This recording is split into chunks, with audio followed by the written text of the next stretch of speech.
चलिए जी, आवाज आ रही है ना सभी को? Good afternoon. बोलो एक बार, आवाज आ रही है कि नहीं आ रही है? Yes sir. Yes sir. ठीक यस है। सर, आ रही है। ओके।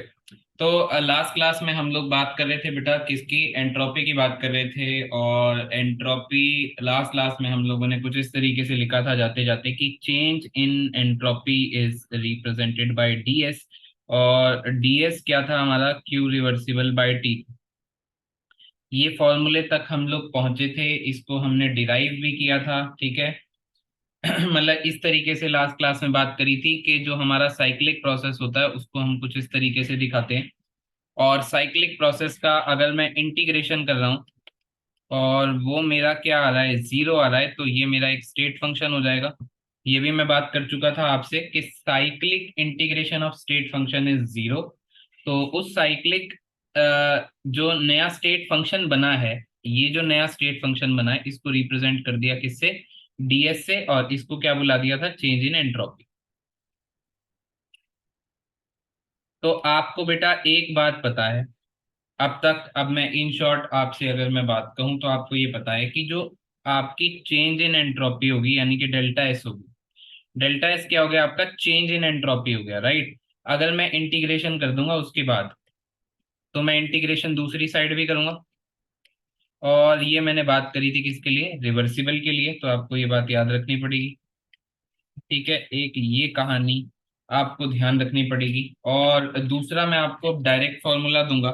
जैसे कि अगर आप लोग पूछे कि यहाँ पे आपने रिवर्सिबल वर्ड लिखा है और आप अगर यहाँ पे इरिवर्सिबल लिख दो तो क्या होगा? तो अगर मैं इरिवर्सिबल यहाँ पे लिख दूंगा, अगर मैं कुछ इस तरीके से कर देता हूँ कि मैं यहाँ पे क्यू इरिवर्सिबल लिख देता हूँ, तो इरिवर्सिबल अपॉन टी जो हो जाएगा वो आपका लेस देन जीरो हो जाएगा। ये मैं डिराइव नहीं करवा रहा हूँ, अब आपको डायरेक्ट बता रहा हूँ, ठीक है। तो दो डायरेक्ट बातें आपको ध्यान रख लेना, ये तो मैंने डिराइव आपको लास्ट क्लास में करवा दी थी, ठीक है। अब मैं आपको डिराइव नहीं करवाऊंगा, थोड़े से डायरेक्ट फॉर्मूले दूंगा और न्यूमेरिकल सॉल्व करने की कोशिश करेंगे, ठीक है, ज्यादा से ज्यादा। तो एक आपको ये पता लगा कि जो चेंज इन एंट्रोपी है, ठीक है, ये एक स्टेट फंक्शन हुआ। ये एक स्टेट फंक्शन क्यों हुआ? क्योंकि क्यू रिवर्सिबल बाय टी का आंसर क्या आ रहा था आप लोग का? जीरो आ रहा था। तो स्टेट फंक्शन का जो चेंज है वो क्या आता है आपका? जीरो। तो ये एक स्टेट फंक्शन हो गया। और ये जो क्यू रिवर्सिबल बाय टी है यही इज इक्वल टू जीरो होगा। यानी कि Q irreversible by T is not equal to zero होगा। टी जीरो तो नहीं है ना, नॉट इक्वल टू जीरो है। यानी कि ये आपका स्टेट फंक्शन नहीं है। और अगर ये आपका स्टेट फंक्शन नहीं है तो मैं इसको डीएस भी नहीं कह सकता हूं। तो इरिवर्सिबल वाले को आप नहीं कह सकते हो बेटा, ठीक है। इरिवर्सिबल वाले को आप नहीं कह सकते हो डीएस। हम केवल और केवल डीएस चेंज इन एंट्रोपी जो है वो हम कहेंगे किसका? क्यू रिवर्सिबल का। चलिए, अगर फिर भी आपको बाय द डेफिनेशन केवल यही याद रह जाता है कि आप लोगों का जो डीएस होता है वो क्यू बाय टी होता है, ठीक है। अगर आपको ये भी याद रह जाता है तो आप एक फाइनल आप इस तरीके से ध्यान रख लें कि आपका जो है क्यू इरिवर्सिबल बाय टी जो हो जाएगा वो लेस देन जीरो हो जाएगा। एक सेकंड देना, एक कॉल आ रहा था।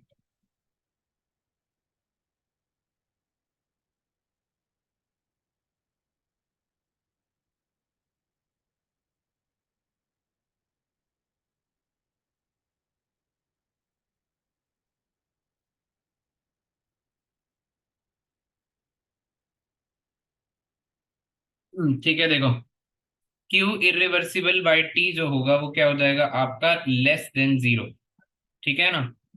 तो लेस देन जीरो मतलब लेस देन डीएस हो जाएगा। आपने क्योंकि जीरो को डीएस लिखा था, तो लेस देन जीरो मीन्स आप ऐसे भी कर सकते हो कि क्यू इरिवर्सिबल अपॉन टी,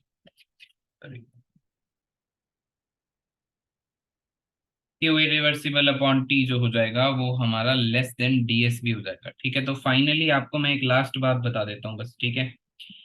जो आपका क्यू है और आपका टी है, अगर आप इरिवर्सिबल और रिवर्सिबल के लिए एक ही बात चाहते हैं तो अब उनके लिए ये है कहानी कि आप small change in D Q, Q अपने आप में स्मॉल चेंज है, ठीक है ना, तो डी क्यू लगा दो या क्यू लिख दो, ये आप फाइनली ध्यान रख सकते हो।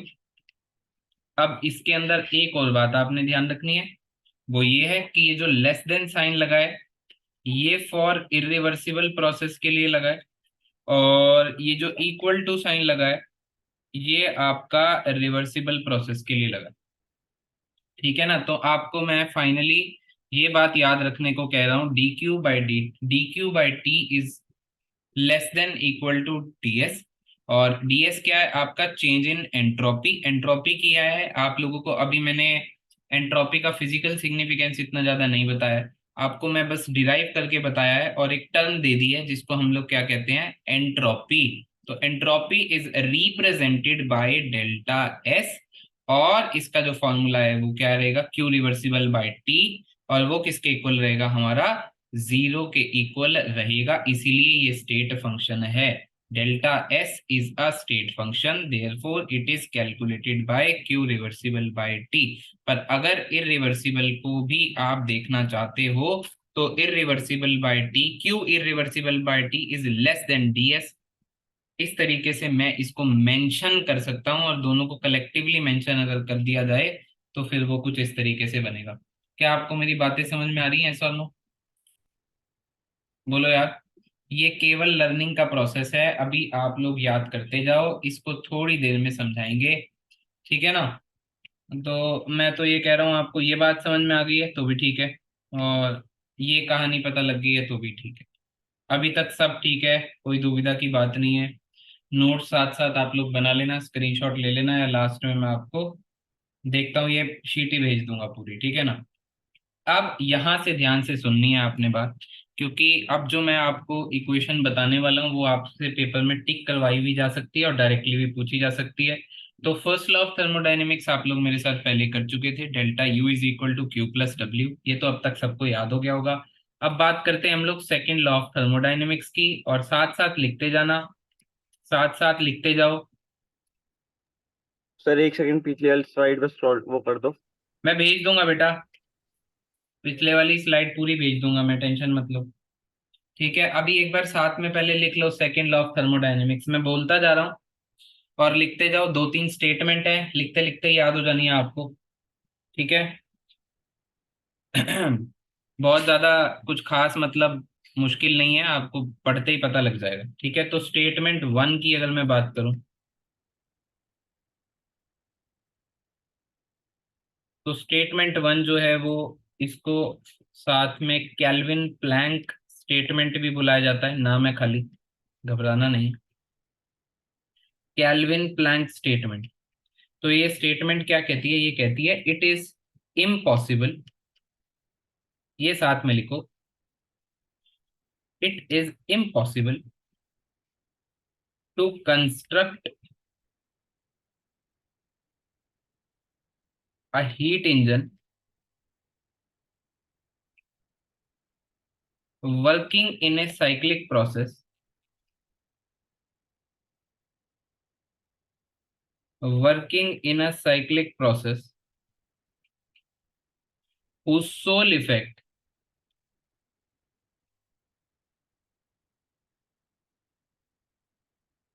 whose sole effect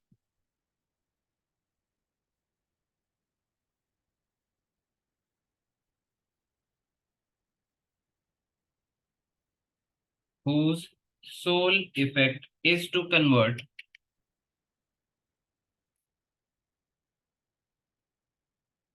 heat into work,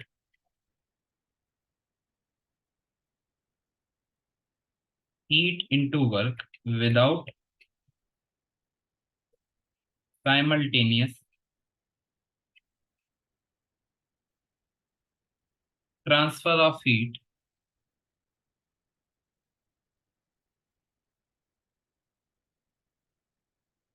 without simultaneous transfer of heat into work, एक second, from high temperature to low temperature. ये पढ़ने में अगर मुश्किल लग रहा है तो एक शॉर्टकट है इसका भी, कि इतने बड़ी डेफिनेशन का शॉर्ट में मतलब समझा दो। तो शॉर्ट में मतलब ये है कि heat can't be completely converted to work. Heat को पूरे तरीके से वर्क में कन्वर्ट नहीं किया जा सकता है, यही मतलब है इसका बेटा जी। ये मतलब निकल कर के आया इसका कि heat can't be completely converted into work, यानी कि जो आपकी एफिशिएंसी है हीट की, efficiency of heat engine is equal to 100%, this is impossible। मतलब कहने का कि हीट, अगर आपको याद है मैंने आपको लास्ट क्लास में कार्नोट साइकिल समझाई थी और बोला था कि मैं हीट दे रहा हूँ और उससे वर्क करवा रहा हूँ। तो ये कैल्विन भाई सिर्फ इतना कह रहे हैं कि जो भी आपने 100% हीट दी है आपके हीट इंजन को, वो 100% हीट जो आपने सप्लाई करी है आपके हीट इंजन को, उससे आप 100% वर्क नहीं करवा सकते हो। Heat can't be completely converted into work. कुछ ना कुछ हीट वेस्ट हो जाएगी, कुछ ना कुछ हीट सराउंडिंग में चली जाएगी, सिंक हो जाएगी। ऐसा हमने लास्ट क्लास में भी बात करी थी और वही statement second law of thermodynamics की स्टेटमेंट है, ठीक है। तो इसके अंदर एक और इम्पोर्टेंट बात है, ठीक है, इतना लिख रहे हो ना साथ साथ। एक और जरूरी बात यह है कि जो आपका हीट है वो अनऑर्गेनाइज्ड फॉर्म है, अनऑर्गेनाइज्ड मतलब अनऑर्डर्ड अरेंजमेंट है। किसकी अनऑर्डर्ड अरेंजमेंट है? मॉलिक्यूल्स की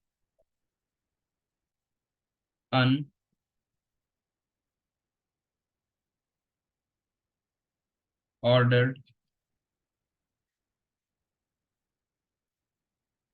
अरेंजमेंट। क्या है आपकी अनऑर्डर्ड अरेंजमेंट, या अनऑर्डर्ड के आगे अरेंजमेंट मत लिखो, फॉर्म ऑफ एनर्जी लिखो। और वर्क जो है वो आपका ऑर्गेनाइज्ड है, यानी कि ऑर्डर्ड फॉर्म है। मतलब कहने का ये है, फॉर एग्जांपल आपको, ठीक है, हीट और वर्क दोनों ही पाथ फंक्शन है, ये आपको पता है दोनों को, ठीक है ना। आप सभी को ये बात पता है कि ये दोनों पाथ फंक्शन है। और अगर कभी किसी कमरे में आग लगती है, ठीक है, कभी किसी कमरे में जो है वो टेम्परेचर बढ़ जाता है, तो मॉलिक्यूल का क्या है, वहां पे रैंडम मोशन होता है। मतलब मॉलिक्यूल जो है वो किसी भी डायरेक्शन में मूव कर सकता है। वर्क की जहां तक मैं बात करूं कि अगर कोई गाड़ी है और वो गाड़ी जो है वो किसी इंसान को या किसी व्यक्ति को टक्कर मारती है, तो जिस डायरेक्शन में वो टक्कर मारेगी उस डायरेक्शन में वो आगे जाएगा। यानी कि आप गाड़ी अगर किसी व्यक्ति को टक्कर मार रही है तो वहां पे हम हीट की बात नहीं करते हैं, वहां पे हम वर्क की ही बात करते हैं कि कितना काम गाड़ी कर गई है इसका। हीट की बात कब करते हैं? जब अनऑर्डर्ड अरेंजमेंट ऑफ मॉलिक्यूल होता है, जब मॉलिक्यूल किसी भी मोशन में घूमने लगता है, तो इसलिए उसकी बात करते हैं, ठीक है ना। तो इसीलिए पुरानी स्टेटमेंट जो है कि heat can't be completely converted into work, क्योंकि वर्क में जो मॉलिक्यूल्स का अरेंजमेंट होता है वो थोड़ा सा ऑर्डर्ड होता है, जबकि हीट का जो ऑर्डर होता है वो अनऑर्डर्ड होता है, ठीक है ना। कोई ऑर्डरली फॉर्म में कुछ फॉर्म नहीं है हीट का बेसिकली। तो ये फंडा आप लोग ध्यान रखिएगा, है ना। ये दो बातें बस आप ध्यान रख लेना। स्टेटमेंट टू पे आ जाता हूं मैं।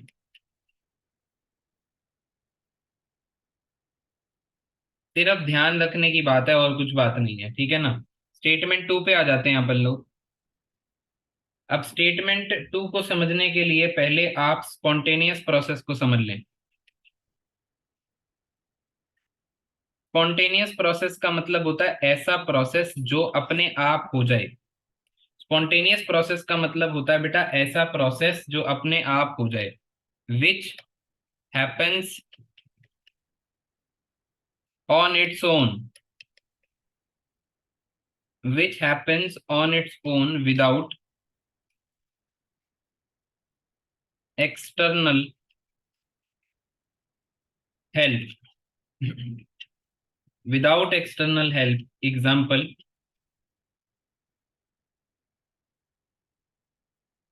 melting of an ice, comma, falling down a stone under gravity.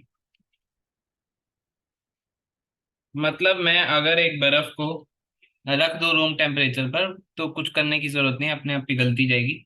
और मैं किसी पत्थर को अगर ऊपर उठा करके छोड़ दूंगा तो वो पत्थर जो है वो ग्रेविटी की वजह से अपने आप ही नीचे जाएगा। ठीक है, तो ये प्रोसेस हो जाते हैं आपके स्पॉन्टेनियस प्रोसेस। और इसी का उल्टा हो जाएगा आपका नॉन स्पॉन्टेनियस प्रोसेस, जो अपने आप नहीं होते हैं। लाइक अगर मैं चाय का कप है, गरम गरम कप है, उसको मैं बाहर रख दूं तो चाय का कप जो है वो ठंडा होगा। तो चाय के कप का ठंडा होना तो स्पॉन्टेनियस प्रोसेस है। पर अगर मैं आप लोग का ठंडा कप जो है वो रख दूं, वो अपने आप बहुत ज्यादा गर्म मतलब नहीं होगा। ठीक है ना, मतलब या तो आप ऐसे समझ लो कि चाय का गरम गरम कप रखा है और वो और गर्म हो जाए, तो ऐसा काम नहीं होगा। तो ऐसा काम हो जाता है नॉन स्पॉन्टेनियस, यानी कि अगर मैं पत्थर को पकड़ के छोड़ रहा हूँ तो वो नीचे ही जाएगा। अगर मैं पत्थर को पकड़ के छोड़ दूं और वो ऊपर चला जाए, राइट, तो ये आपका क्या हो जाएगा, आप लोग का नॉन स्पॉन्टेनियस प्रोसेस कहलाएगा बेसिकली। ठीक है, तो जो अपने आप हो जाए, खुद ब खुद हो जाए, उनको कहेंगे हम लोग क्या, स्पॉन्टेनियस प्रोसेस। और स्पॉन्टेनियस प्रोसेस ना अक्सर थोड़ी सी फास्ट रिएक्शंस में होते हैं। मतलब कि जैसे अगर मैं बात करूं, मैंने एसिड के अंदर बेस मिलाया तो acid plus base give salt plus water होता है। तो ये तुरंत तुरंत दिखने लगता है। ठीक है ना, तो ये थोड़ा सा जो है वो फास्ट होता है। ऐसा नहीं है कि स्लो नहीं होता है। रस्टिंग ऑफ आयरन ये भी अपने आप हो जाता है। आप जंग जो है वो आयरन को जो जंग लगती है उसको बाहर छोड़ दो जरा है काफी टाइम के लिए तो उसमें जंग लग जाएगी। तो ये भी स्पॉन्टेनियस प्रोसेस है। पर ज्यादातर की बात हो रही है, ज्यादातर जो स्पॉन्टेनियस प्रोसेस रहेंगे वो थोड़ा सा फास्ट रहेंगे। पर ऐसा बिल्कुल भी नहीं है कि स्लो स्पॉन्टेनियस प्रोसेस नहीं होते हैं। तो स्पॉन्टेनियस प्रोसेस ऐसा लिख सकते हैं कि मे बी वेरी फास्ट और वेरी स्लो। ठीक है ना, तो दोनों ही है, मे भी लिख देते हैं चलो। Spontaneous process may be very fast और वेरी स्लो। स्पॉन्टेनियस प्रोसेस का मतलब तो तुम्हें समझ में आ गया होगा, है ना। जो प्रोसेस अपने आप हो जाए वो स्पॉन्टेनियस प्रोसेस है। ठीक है, अब जो बात मैं बताने जा रहा हूँ उसको नोट डाउन करना बढ़िया से। ये स्टेटमेंट है basically, entropy of universe is continuously increasing.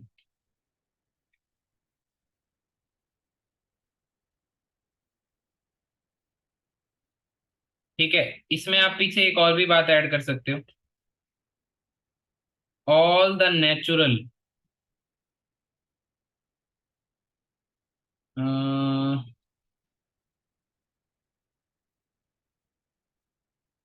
spontaneous processes are irreversible। ठीक है, अभी पहले इस स्टेटमेंट पे फोकस करते हैं फिर बात करेंगे दोबारा से। एंट्रोपी ऑफ मेरा एक डाउट है। Universe is continuously increasing. Entropy of universe is continuously increasing. ठीक है, जो यूनिवर्स की एंट्रोपी, यूनिवर्स क्या था, सिस्टम प्लस सराउंडिंग। मतलब वो ये कह रहा है कि delta S entropy of system, क्योंकि यूनिवर्स सिस्टम और सराउंडिंग से मिलके बना हुआ है तो सिस्टम और सराउंडिंग दोनों की बात करेंगे। तो entropy of system plus surrounding is greater than क्या हो जाएगा आप लोग का, zero, according to the statement of second law of thermodynamics. Second law of thermodynamics की एक स्टेटमेंट है, वो ये कहती है कि जो आपके यूनिवर्स की एंट्रोपी है वो कॉन्टिन्यूसली इंक्रीज ही हो रही है तो entropy of system plus surrounding is greater than क्या होगा, जीरो। किसके लिए, for spontaneous process, for spontaneous process. और मैं कह सकता हूं कि स्पॉन्टेनियस प्रोसेस, पीछे अभी एक बात लिखवाई थी कि स्पॉन्टेनियस प्रोसेस जो रहेंगे वो कैसे रहेंगे, वो रहेंगे आपके इरिवर्सिबल। तो मैं यहाँ पे लिख सकता हूँ फॉर स्पॉन्टेनियस प्रोसेस और इरिवर्सिबल प्रोसेस। ठीक है, तो सिस्टम और सराउंडिंग की एंट्रोपी का सम ग्रेटर देन जीरो होगा।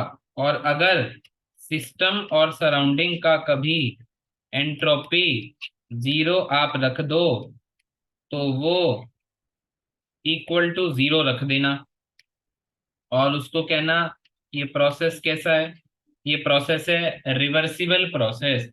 और आगे चल के आप इसी बात को इक्विलिब्रियम में पढ़ोगे तो आप इसको इक्विलिब्रियम स्टेट भी कह सकते हो, जिसमें कि ए अगर बी बना दे तो बी वापस ए भी बना दे। ऐसी स्टेट को इक्विलिब्रियम स्टेट और रिवर्सिबल प्रोसेस दोनों ही बोला जाता है। और अगर in any case system plus surrounding की एंट्रोपी लेस देन जीरो अगर आपने कर दी तो ये प्रोसेस नॉन स्पॉन्टेनियस होते हैं, ये अपने आप नहीं होते हैं, ऐसे प्रोसेस अपने आप नहीं होते हैं। यानी कि नदी जो है वो पहाड़ के ऊपर से नीचे बहती है, ना कि नीचे से पहाड़ के ऊपर बहेगी। तो नदी जो है वो एक स्पॉन्टेनियस, नदी का बहना एक स्पॉन्टेनियस प्रोसेस है, क्योंकि वो ऊपर से नीचे खुद ब खुद आ रही है, मतलब क्योंकि अप टू सर डाउन। नदी का बहना up to down is a spontaneous process and down to up is a non spontaneous process. क्योंकि बोलो सर बेटा क्या कह रहे हो, शौर्य क्या कह रहे हैं। और दक्ष कह रहा है कि वेटिंग रूम में बैठा है। चलो। ये दक्ष वेटिंग रूम में बैठा क्यों है पर? यस सर, मेरे को भी कह रहा है। अच्छा ठीक है। दक्ष ये लॉग आउट कैसे हो गया था भाई तेरा, तो लॉग इन था। सर वो लीव हो गई थी मीटिंग। अच्छा अच्छा, चलो ठीक है, कोई बात नहीं है। तो ये तीन बातें बेटा बहुत ध्यान से याद रखनी है कि entropy of system plus surrounding is greater than zero, entropy of system plus surrounding is equal to zero for reversible process, entropy of system plus entropy of surrounding is less than zero for non spontaneous process, ऐसे process जो खुद से नहीं होते हैं। ये बात आपको बहुत ही अच्छे तरीके से ध्यान रखनी है। ठीक है, अब इसके अंदर आप ना जब न्यूमेरिकल पे जाओगे, एक तो न्यूमेरिकल जो एनसीईआरटी में दिए हुए हैं वो ज्यादा टफ है नहीं, ठीक है, बट जैसे ही आप इस टॉपिक को पूरा कवर करने निकलते हो तो फिर आपको काफी सारे फॉर्मूले ध्यान रखने पड़ते हैं। तो मैं लास्ट में मार्क करवा दूंगा कि ये वाले फॉर्मूले से तो एनसीईआरटी क्वेश्चन हो जाएंगे, और ये वाले फॉर्मूले फिर आपको पूरा टॉपिक करने के लिए रखने हैं। ठीक है, तो मैं डेरिवेशन ज्यादा आपको नहीं बताऊंगा, ऊपर ऊपर से कहानी एक बार बता देता हूँ और फॉर्मूले आपको याद करवा देता हूँ। ठीक है, तो कुल मिला के ना आपको करना ये है कि आपको एंट्रोपी ऑफ सिस्टम और एंट्रोपी ऑफ सराउंडिंग दोनों का पता करना है। ठीक है, और एंट्रोपी ऑफ सराउंडिंग पता करना कोई मोटा टास्क नहीं है, जो आपने फॉर्मूला पढ़ा है डेल्टा इसका, क्यू रिवर्सिबल बाय टी वही लगाएंगे। पर एंट्रोपी ऑफ सिस्टम में जब हम क्यू रिवर्सिबल बाय टी लगाते हैं तो क्यू के लिए और फॉर्मूले लगा देते हैं from first law of thermodynamics, और वो एक छोटा सा डेरिवेशन बन जाता है। ठीक है, तो मैं आपको बस ये कहूंगा कि क्यू सराउंडिंग कैसे निकालते हैं ये ध्यान रख लेना, और क्यू सिस्टम का डायरेक्ट फॉर्मूला दूंगा बिना डिराइव करवाए। ठीक है ना, तो दोनों बातें मैं आपको बता देता हूँ एक बार। Determination of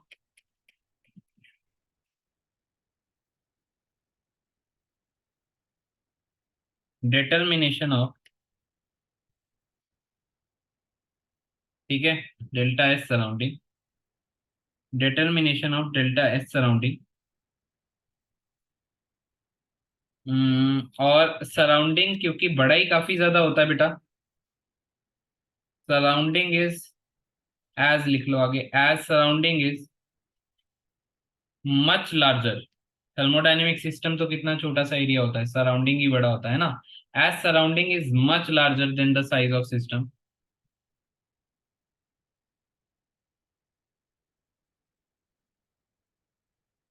therefore pressure and temperature of surroundings is considered constant, is considered क्या बेटा जी, कांस्टेंट, ठीक है ना।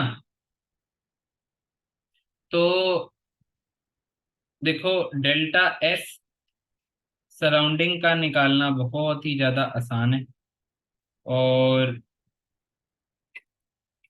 अगर मैं इंटीग्रेट भी करूं आपका, तो क्यू सराउंडिंग का लेंगे 1 to 2। अब इंटीग्रेशन करने के बाद आप एक काम करो, Q2 माइनस Q1 तो कभी लिखते नहीं होते, तो बड़ा Q लिख लो, एक ही बात है। क्यों? क्योंकि खुद में ही चेंज होता है, आपको बताया था हीट पाथ फंक्शन है। तो ये Q का मतलब हीट का मतलब अपने आप में ही एक प्रोसेस है, ठीक है, मतलब अपने आप में ही एक चेंज है। तो इंटीग्रेशन करके 2 - 1 इसमें नहीं डालते हैं। और टेम्परेचर आपका कांस्टेंट है, इसलिए उसका कुछ किया नहीं मैंने, उसको ऐसे ही चीज बाहर रख दिया। तो ये अब कुछ मत ध्यान रखना, बस ये बात ध्यान रख लो, ये लो लास्ट बात आपको बॉक्स में बना देता हूँ। क्यू सराउंडिंग निकलेगा क्यू सराउंडिंग अपॉन टी से। एक छोटी सी बात आपको ध्यान रखनी पड़ेगी, देखो आपके पास दो चीजें होती हैं, एक होता है सिस्टम और बाहर वाला होता है सराउंडिंग।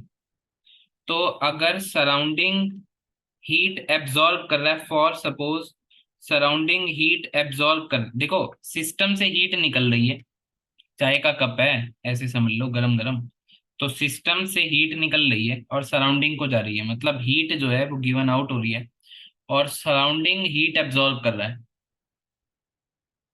तो वो हीट कितनी एब्जॉर्ब करेगा, जितनी सिस्टम देगा उतनी एब्जॉर्ब करेगा।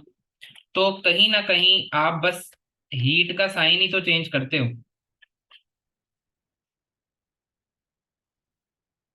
तो डेल्टा एस सराउंडिंग जो है वो सिस्टम की हीट अपॉन टेम्परेचर भी कर सकते हो और सराउंडिंग की हीट अपॉन टेम्परेचर, मतलब -Q सिस्टम अपॉन टी कर सकते हो, डिपेंडिंग अपॉन आपको क्वेश्चन में दिया क्या हुआ है। तो ये फॉर्मूला आप लोग ध्यान रख लेना। मैं बस ये कहना चाह रहा हूँ, जो हीट सराउंडिंग की होती है बस साइन चेंज करके वही हीट सिस्टम की होती है, क्योंकि सराउंडिंग को हीट आ कहाँ से, सिस्टम से ही आ रही होगी, कहाँ से ही आएगी। और ये बात समझ रहे हो। अब मैं आपको ये कह रहा हूँ कि ये आपने बेसिकली फॉर्मूला बना लिया, देख लो ध्यान से देख लो, ये रिवर्सिबल प्रोसेस का आपने ये फॉर्मूला बना लिया, और इरिवर्सिबल प्रोसेस के लिए आपने ये फॉर्मूला बना लिया, है ना। दो फॉर्मूले बना लिए आपने, एक बना लिया रिवर्सिबल के लिए, एक बना लिया इरिवर्सिबल के लिए, ठीक है। बस एक में दोनों की वैल्यू इक्वल टू जीरो और एक में ग्रेटर देन जीरो है।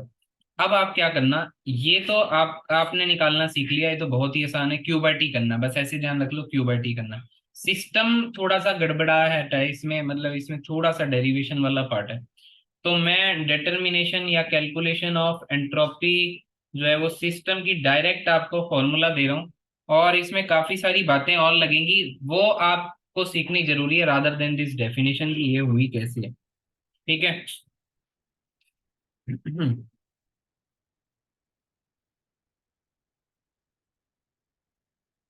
तो चलो देखो एक बार देखो, कैलकुलेशन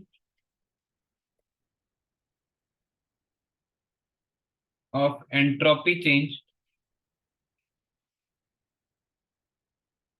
और कौन सी एंट्रोपी की बात हो रही है, सिस्टम वाली एंट्रोपी की बात हो रही है। Calculation of entropy change for system, ठीक है। अब ए पार्ट कर लेते हैं,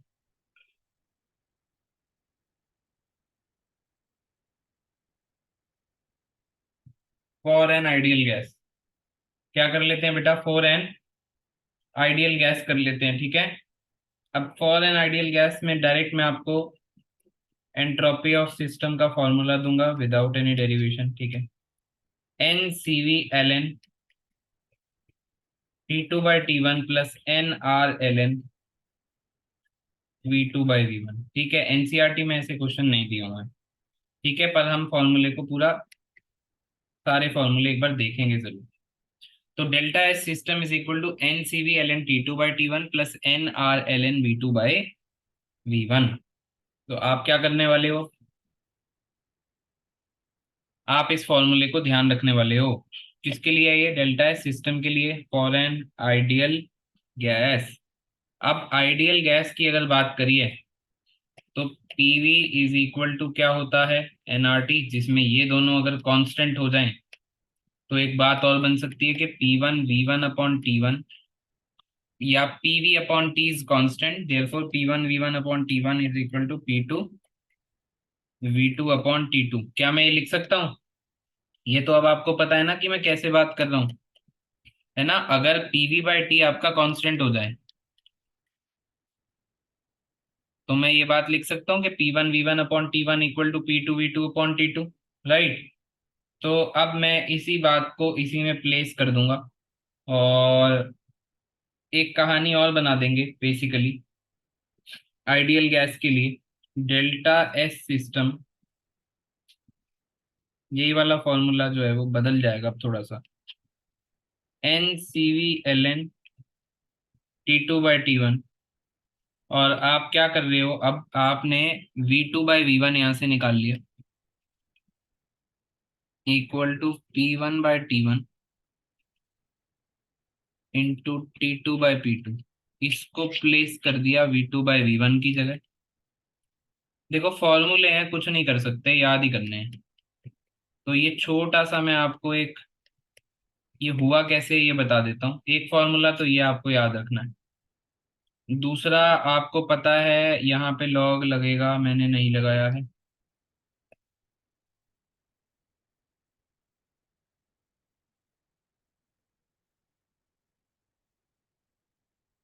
ठीक है, अब आप क्या कर सकते हो, log a इंटू बी का फॉर्मूला लगा सकते हो। P1 को P2 के साथ रख देना, तो ये क्या फॉर्मूला बन जाएगा, इसको तो छेड़ा नहीं।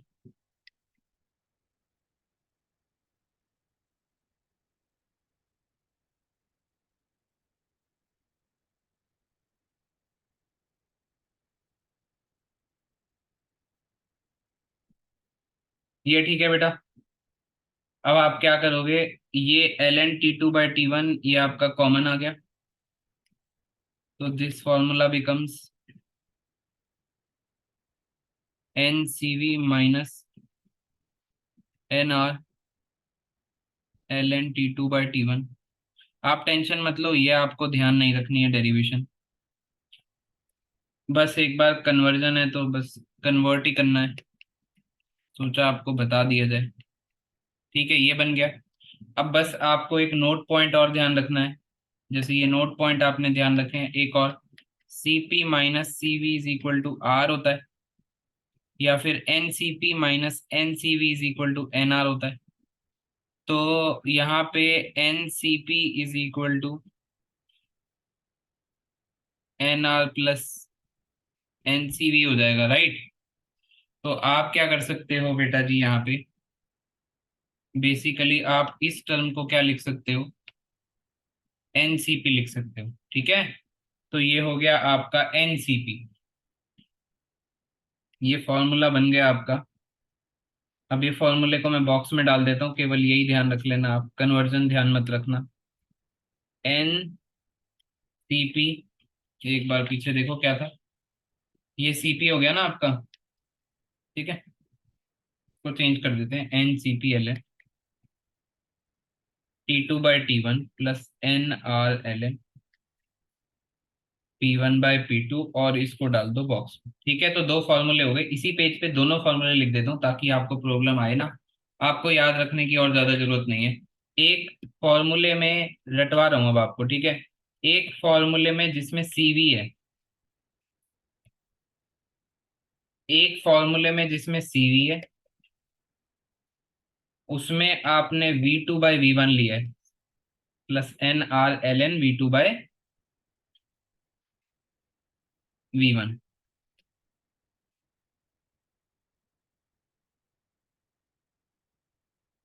और एक फॉर्मूले में जिसमें CP है, उसमें आपने P1/P2 लिया। बस ये दोनों फॉर्मूले आप लोग ध्यान रख लेना, और ये दोनों के दोनों फॉर्मूले reversible process and irreversible process दोनों के लिए काम आ जाएंगे।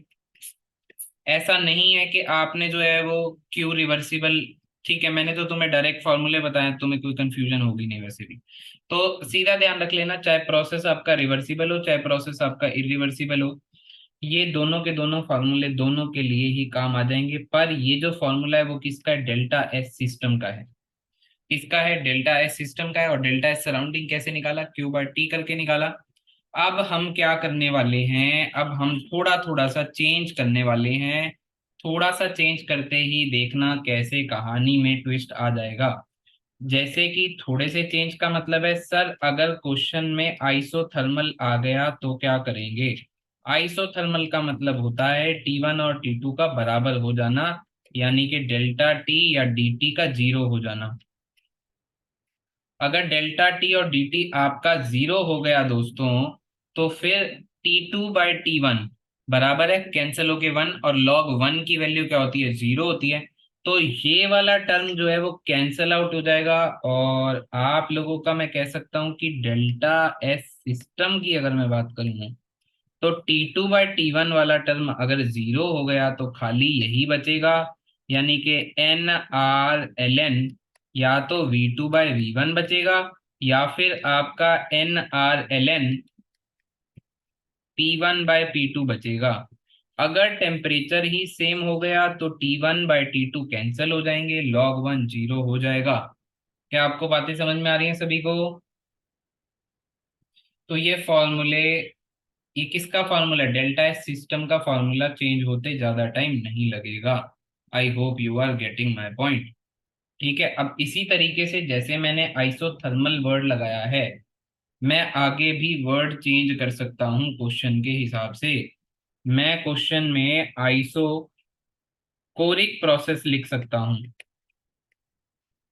आइसोकोरिक प्रोसेस का मतलब हो जाएगा मेरा क्या चीज कांस्टेंट हो जाएगी? वॉल्यूम।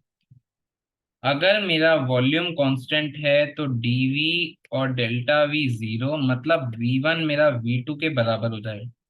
और अगर मैंने v1 और v2 इस फॉर्मूले में कर दिया इक्वल, तो log 1 मेरा जीरो हो जाएगा। तो डेल्टा एस सिस्टम केवल और केवल cv वाला फॉर्मूला यूज करना, वॉल्यूम के केस में cv वाला फॉर्मूला यूज करना। तो डेल्टा एस सिस्टम जो बचेगा मेरे पास, वो बचेगा NCV ln T2/T1। और यही अगर मैंने प्रोसेस चेंज करके आइसोबारिक प्रोसेस कर दिया, तो आइसोबारिक प्रोसेस के केस में बच्चों मेरे पास हो जाएगा क्या? Pressure constant. और प्रेशर कांस्टेंट अगर हुआ तो delta S system NCP ln T2/T1 रह जाएगा, क्योंकि ये P1 और P2 बराबर होने के बाद कैंसिल आउट होगा, और log 1 आपका जीरो और ये वाली टर्म जीरो हो जाएगी, तो खाली यही बचेगी। तो देखो कैसे आपको दो फॉर्मूले तो ध्यान रखने हैं, ये वाले सिस्टम के लिए केवल दो फॉर्मूले ध्यान रखने हैं, एक ये और एक ये। और दोनों के दोनों जो आप फॉर्मूले लिख दोगे, इसमें अगर प्रोसेस कोई लगता है तो आपको दिमाग में रखना पड़ेगा, अदरवाइज आपकी कहानी खराब होते ज्यादा टाइम नहीं लगेगा। ठीक है बच्चों, ये बात समझ में आ रही है?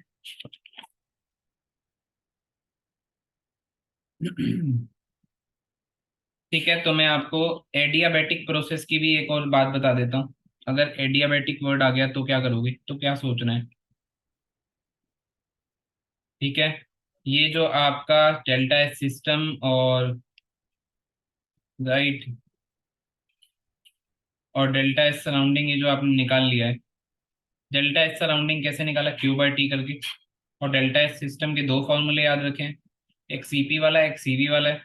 और इसमें अगर कोई प्रोसेस लग गया तो भाई लग गया, फिर प्रोसेस लग गया तो लग गया। ठीक है बच्चों, ये सॉल्व नो बोलो भाई।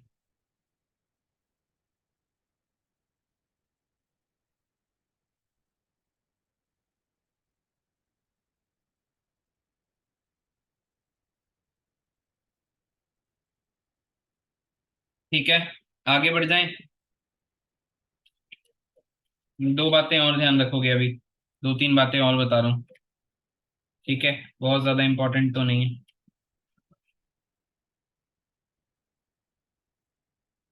अगर एडियाबेटिक प्रोसेस आया, और एडियाबेटिक प्रोसेस में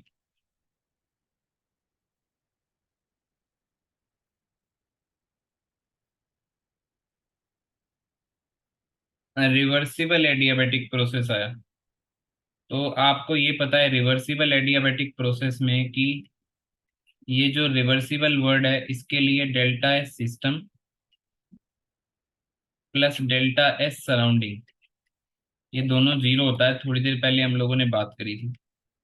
और डेल्टा एस सराउंडिंग जो आप निकालते हो वो क्यू बाई टी करके निकालते हो, राइट, है ना।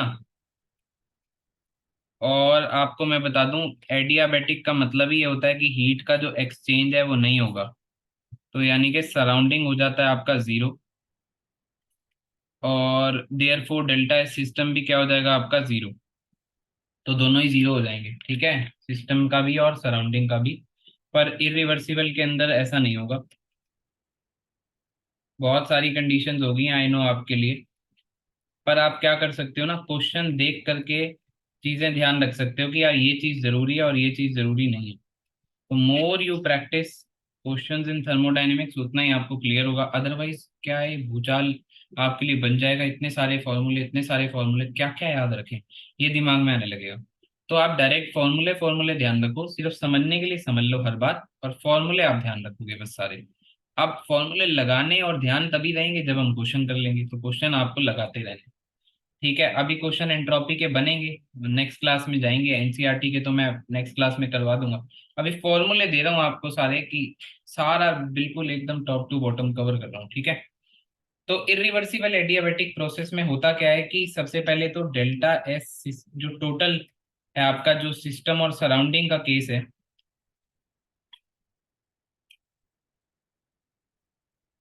ये जो चीज है इरिवर्सिबल प्रोसेस के लिए, ये आपने पढ़ी थी कि ग्रेटर देन जीरो होती है, ठीक है। तो system plus surrounding greater than zero होता है, पर मैंने आपको कहा था डेल्टा एस सराउंडिंग के लिए आपको मगजमारी नहीं करनी है। डेल्टा एस सराउंडिंग तो क्यू बाय टी से ही आएगा, और अगर एडियाबेटिक प्रोसेस है तो ये जीरो हो जाएगा। तो मतलब बस ये ध्यान रखना कि डेल्टा एस सिस्टम, ये सिर्फ डायरेक्टली याद रखना है, इस पे कुछ ऐसे आपसे पूछेंगे नहीं। डेल्टा एस सिस्टम जो होगा वही ग्रेटर देन जीरो होगा, किसके लिए, इरिवर्सिबल एडियाबेटिक प्रोसेस के लिए यही होगा ग्रेटर देन जीरो, क्योंकि सराउंडिंग को तो हम सिंपल तरीके से निकाल लेते हैं क्यू बाई टी करके, और एडियाबेटिक प्रोसेस है तो क्यू आपका जीरो हो जाएगा, राइट। तो आपको इन शॉर्ट अब बातें बता रहा हूँ, अगर रिवर्सिबल एडियाबेटिक प्रोसेस आ जाए तो कहना दोनों जीरो होते हैं, और अगर इरिवर्सिबल एडियाबेटिक प्रोसेस आ जाए तो कहना सिस्टम वाला ग्रेटर देन जीरो होता है, सराउंडिंग वाला जीरो, दैट्स इट। और कुछ भी करने की आवश्यकता आपको ज्यादा नहीं है इसमें, ठीक है। देन बस एक लास्ट है for solids and liquids, formula I mean, उसके बाद कुछ बातें और भी करेंगे, ठीक है। बेटा दिमाग में जा रहा है, समझ रहे हो ना। कुछ मैं आपको इन शॉर्ट अगर बताऊंगा ना तो बहुत ज्यादा बातें हमने नहीं करी हैं, मतलब हमने अगर आज कुछ कहानी करी है, लास्ट में आपके साथ एकदम टोटल दोबारा से भी बताया जाएगा। एक तो पिछली बात ही रिपीट करी थी कि delta S Q by T होता है, और ये जो निकलेगा वो क्यू रिवर्सिबल से निकलेगा, क्योंकि Q reversible by T equal to zero होता है। अगर इरिवर्सिबल को डालना ही है तो फिर इस तरीके से ये बात ध्यान रख सकते हो, आज की बातें बता रहा हूँ। फिर हमने सेकेंड लॉ ऑफ थर्मोडायनेमिक्स में पहली डेफिनेशन यही पढ़ी कि हीट जो है वो पूरा वर्क में कन्वर्ट जो है वो नहीं हो सकता है, ठीक है।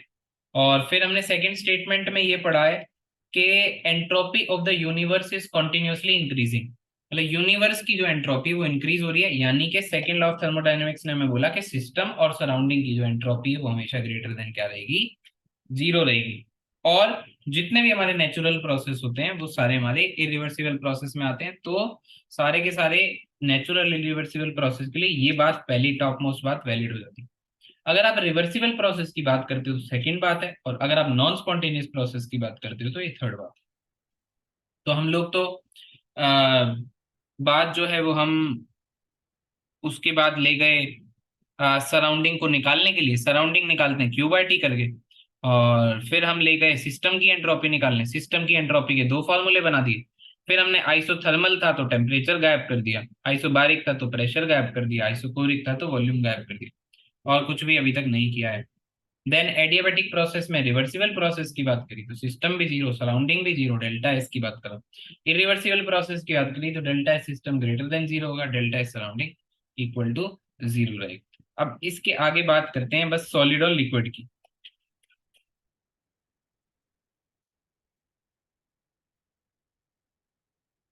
अगर कभी सॉलिड एंड लिक्विड की बात करनी पड़ जाए तो सॉलिड और लिक्विड के लिए देखिए डेल्टा एस सिस्टम जो है वो कैसे आएगा, ये आएगा क्यू रिवर्सिबल अपॉन टी करके 1 से 2। सिस्टम की मैं आपको बता दूं, मैंने आपको सिस्टम के डायरेक्ट फॉर्मूले दिए थे, ठीक है। चलो इसका भी डायरेक्ट ही फॉर्मूला दे देता हूँ, सॉलिड्स एंड लिक्विड्स का ना, नहीं डेरिवेशन फिर आप फंस जाओगे। Delta S system is equal to N C. अब ये जो सी है सॉलिड और लिक्विड का सीपी सीवी बराबर ही होता है ऑलमोस्ट, तो या तो सीपी दिया हो तो सीपी डाल देंगे, सीवी दिया हो तो सीवी डाल देंगे, ठीक है ना। हीट कैपेसिटी होती है Ln T2/T1, बस ये डायरेक्ट ये याद रख लो, और कुछ याद रखने की जरूरत नहीं है इस केस के अंदर, ठीक है। तो करो नोट एक सेकंड में, एक न्यूमेरिकल भी करवाएंगे आपको ना।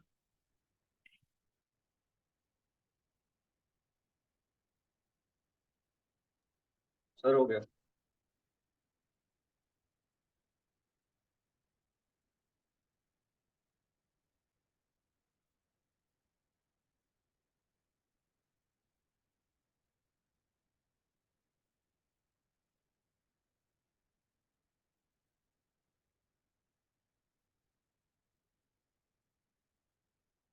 ठीक है बालकों, अब जो मैं फॉर्मूला देने वाला हूँ वो आपको काम आएगा आपके एनसीईआरटी क्वेश्चन सॉल्व करने के लिए, ठीक है। तो सी है, सी पार्ट है, वो है फॉर फेज ट्रांसफॉर्मेशन का, और इसकी बात हम अगली क्लास में खुल करके करेंगे, पर फॉर्मूला मैं अभी आपको दे के जा रहा हूँ। फेज का मतलब होता है बेटा सॉलिड टू लिक्विड, ये फेज ट्रांजिशन हुआ, सॉलिड से लिक्विड क्या हुआ, फेज ट्रांजिशन हुआ। लिक्विड टू गैस आपका फेज ट्रांजिशन हुआ। सॉलिड टू लिक्विड को आप मेल्टिंग भी बुलाते हो, और आइस की अगर मैं मेल्टिंग कहूं तो 0 डिग्री सेल्सियस आइस का फ्रीजिंग पॉइंट भी है और मेल्टिंग पॉइंट भी है, राइट। तो ये 0 डिग्री सेल्सियस आपका ट्रांजिशन टेम्परेचर हुआ, मतलब इस टेम्परेचर पे ट्रांजिशन चालू हुआ। तो this is your transition temperature. अगर मैं आइस की बात कर रहा हूँ, वाटर की अगर मैं बात कर रहा हूँ, तो 0 डिग्री सेल्सियस उसका ट्रांजिशन टेम्परेचर हुआ, ठीक है ना। मतलब कहने का मतलब ये है कि लिक्विड टू गैस की अगर मैं बात कर रहा हूँ तो इसको आप लोग इवेपोरेशन, या वाटर अगर आप लोग लिक्विड टू गैस में कन्वर्ट कर रहे हो तो फिर जैसे वाटर का जो बॉइलिंग पॉइंट होता है वो आपका 100 डिग्री सेल्सियस होता है, 100 डिग्री सेल्सियस पे पानी जो है वो बॉईल होना आपका स्टार्ट होता है, ठीक है। ये फंडा क्लियर हो रहा है। बॉइलिंग पॉइंट और मेल्टिंग पॉइंट की डेफिनेशन पे मैं नहीं जाऊंगा, बस आप समझ जाना कि यहाँ पे अभी एग्जांपल देता हूँ चलो आपको इसी चीज के, है ना। फेज ट्रांजिशन को आप समझ चुके हैं, तो phase change occurs at constant pressure and temperature and is considered reversible if it occurs at its transition temperature. इस पॉइंट को एक बार डाल देता हूं मैं, फेज चेंज अकर्स, ये लास्ट फॉर्मूला बनाएंगे बस, at constant pressure and temperature, temperature और प्रेशर कांस्टेंट माना जाएगा, and is considered reversible if it occurs at its transition temperature. मतलब रिवर्सिबल माना जाएगा, जैसे कि 0 डिग्री सेल्सियस है, इस पे सॉलिड लिक्विड में जस्ट आपका ट्रांजिशन होना शुरू हुआ, भाई फ्रीजिंग पॉइंट भी 0 है और मेल्टिंग पॉइंट भी 0 है ना। तो ये जो हो गया वो एक रिवर्सिबल हो गया, मतलब 0 डिग्री सेल्सियस पे सॉलिड से लिक्विड और लिक्विड से सॉलिड में एक रिवर्सिबल यानी कि इक्विलिब्रियम सा एग्जिस्ट करेगा आप लोगों का, ठीक है ना। तो अब आप क्या ध्यान रखेंगे, फॉर्मूला बना रहे हैं, चलिए डायरेक्ट इस पे न्यूमेरिकल करेंगे। डेल्टा एस सिस्टम निकाल रहे थे जो हम, उसका फॉर्मूला था क्यू रिवर्सिबल बाय टी। अब ये जो टी है ये ट्रांजिशन है टेम्परेचर, ठीक है, मतलब मेल्टिंग पॉइंट या बॉइलिंग पॉइंट रहेगा ये। और आपको मैं बता दूं, अगर आपका प्रेशर कांस्टेंट है तो क्यू इंटीग्रेशन के बाहर क्यू, क्योंकि अपने आप में ही चेंज है ना, क्यू अपने आप में ही चेंज है, तो इंटीग्रेशन होने के बाद इसको आप बाहर निकालेंगे तो ये क्यूपी लिख सकते हैं, क्योंकि कांस्टेंट प्रेशर की बात यहाँ पे हुई है। और टेम्परेचर आपका कांस्टेंट ही था तो इसको टी लिख देते हैं, है ना। और आपको याद होना चाहिए दोस्तों, Q at constant temperature is also known as enthalpy delta H upon T। तो यानी कि आपका एक फॉर्मूला बन गया है delta S is equal to delta H upon T। मैं एग्जांपल लेता हूं for fusion of solid. Solid to liquid जाने को अपन लोग क्या कहते हैं, फ्यूजन कहते हैं। तो अब डेल्टा एस यानी कि change in entropy in case of fusion, यानी कि जब हम सॉलिड से लिक्विड जाएंगे वो किसके इक्वल होगी, इंथैल्पी ऑफ फ्यूजन। ये आपको क्वेश्चन में दिया होगा, enthalpy of fusion divided by temperature. और टेम्परेचर क्या होगा, मेल्टिंग पॉइंट होगा, क्योंकि solid to liquid is fusion. समझ रहे हो बेटा, solid to liquid is fusion. और अगर मैं बात करूं वेपराइजेशन की, for vaporisation of liquid, for vaporisation of liquid, तो delta S vaporisation is equal to delta H enthalpy of vaporisation upon T. और ये जो टी होगा ये आपका बॉइलिंग पॉइंट भी कहला सकता है। ठीक है बच्चों, ये कहानी क्लियर हो गई। तो entropy of fusion solid to liquid के केस में डेल्टा एच अपॉन टी है, डेल्टा एच फ्यूजन का और मेल्टिंग पॉइंट, और delta S vaporization delta H vaporization upon T है, ये टी आपका बॉइलिंग पॉइंट हो जाएगा। ठीक है, तो मैं रिकॉर्डिंग एक बार स्टॉप कर देता हूँ क्योंकि आज के लिए करेंगे हम इतना ही, राइट। तो रिकॉर्डिंग कर देते